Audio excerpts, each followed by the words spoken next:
Halo Happy Investor, kembali lagi dengan NH Korinda Sekuritas. Hari ini Senin 25 Juli 2022 seperti biasa akan memaparkan market update dan juga rekomendasi saham. Kita lihat untuk bursa Wall Street dulu. Jadi untuk Nasdaq turun hingga 1,9% seiring pelemahan saham social media dan EdTech.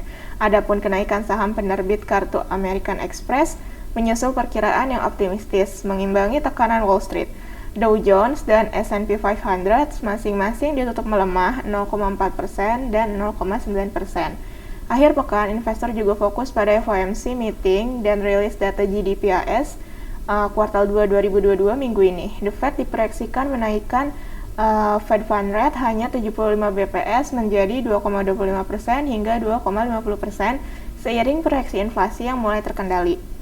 GDP Amerika Serikat pada kuartal 2 2022 diproyeksikan tumbuh 0,5% secara Q-on-Q. Sementara itu, data S&P Global US Services PMI dan Composite PMI Juli mengalami kontraksi pertama dalam 2 tahun, memperdalam kekhawatiran ekonomi terhambat oleh inflasi yang tinggi. Kemudian kita lihat untuk dalam negeri, survei Bloomberg Core Inflation Juli itu 2,9% secara year on year. Masih dalam target Bank Indonesia sebesar 2 hingga 4%, mengonfirmasi inflasi belum menjadi kekhawatiran pelaku pasar. Investor tengah mencermati banking dan consumer non-cyclicals jelang sejumlah earning results minggu ini. Teknologi juga diuntungkan suku bunga rendah, menguat 2,9% atau memimpin penguatan sektoral akhir pekan.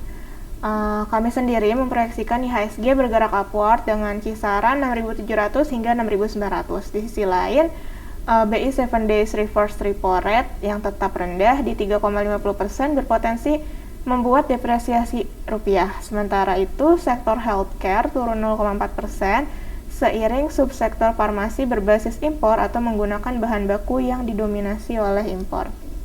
Kemudian, untuk most active stocks-nya itu ada BP, BBRI, BEPS, Inco, BBCA, Adaro, Goto, Telkom, MDKA, dan Bumi. Untuk top foreign buy itu ada BP, Antam, Pegas, Unilever, dan AMRT. Untuk top foreign sale itu ada Inco, BBNI, BBRI, MDKA, dan juga Telkom.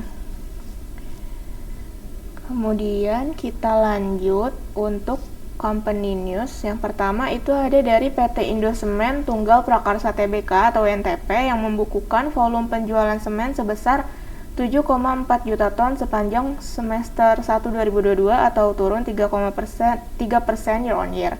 Hal ini disebabkan oleh pelemahan pangsa pasar di daerah Jawa Tengah akibat melambatnya pembangunan di provinsi tersebut. Adapun untuk bulan Juni 2022, volume penjualan mencapai 1,4 juta ton. Kemudian yang kedua itu ada Innov yang membagikan dividen sebesar 5,42 miliar rupiah. PT Innocycle Technology Tbk akan membagikan dividen senilai 5,42 miliar rupiah atau sekitar 19,85% dari capaian laba bersih tahun lalu yaitu 27 miliar rupiah. Sehingga pemegang saham akan menerima jatah dividen yaitu 3 rupiah per lembar. Adapun jadwal cum dan ex dividen masing-masing di tanggal 27 Juli 2022 dan 1 Agustus 2022. Kemudian yang ketiga itu ada dari PT Bank Jago Tbk Arto mencatatkan pendapatan bunga bersih sebesar 641,08 miliar rupiah hingga semester 1 2022. Laba tahun berjalan yang dapat diatribusikan ke pemilik tercatat 28,92 miliar rupiah. Penerimaan tinggi masyarakat terhadap aplikasi Jago mendorong jumlah nasabah funding mencapai lebih dari 3 juta nasabah per akhir Juni 2022 atau tumbuh lebih dari 100% dalam 6 bulan. Kemudian untuk domestic and global news, pertama itu dari domestik, pemerintah memperpanjang relaksasi impor ALKAS. Pemerintah memutuskan memperpanjang insentif pajak untuk impor alat kesehatan atau ALKAS atau penyerahan barang terkait COVID-19 hingga akhir Desember 2022. Keputusan ini diatur dalam PMK nomor 113 PMK 03 2022. Kemudian juga selain itu kita lihat dari Inggris penjualan retail yang menurun di bulan Juni. Penjualan retail Inggris turun tipis pada bulan Juni karena pengemudi mengurangi penggunaan bahan bakar yang harganya mencapai rekor tertinggi. Meskipun pengurangan belanja lebih rendah dari yang diperkirakan, data menunjukkan meskipun trennya tetap lemah karena rumah tangga berjuang menghadapi lonjakan inflasi. Volume penjualan retail turun lebih kecil dari perkiraan 0,1% dari Mei, Kantor Statistik Nasional mengatakan pada hari Jumat. Ekonom yang disurvei oleh Reuters memperkirakan penurunan bulanan itu sebesar 0,3%. Kemudian kita lanjut untuk corporate calendar hari ini ada RUPS dari ILO, WH, True, Tara, SQMI, Sini, Ricci, Plan, PGLI, MOLI, LEN, YNPC, HOMI, kemudian juga ada HELI, CNNT, CASS, BRNA, BKSL, BKDP, BHT, BBSS, BAPI, BACA, APEX, dan AMAN. Kemudian untuk dividennya ada UD, UVCR, dan STAA. Kemudian kita lanjut untuk daily technicalnya. Jadi pada hari Jumat kemarin, IHSG itu ditutup menguat 0,33% ke level 6.886,96 dengan nilai transaksinya sebesar 10,85 triliun dan net foreign sale sebesar 380 miliar.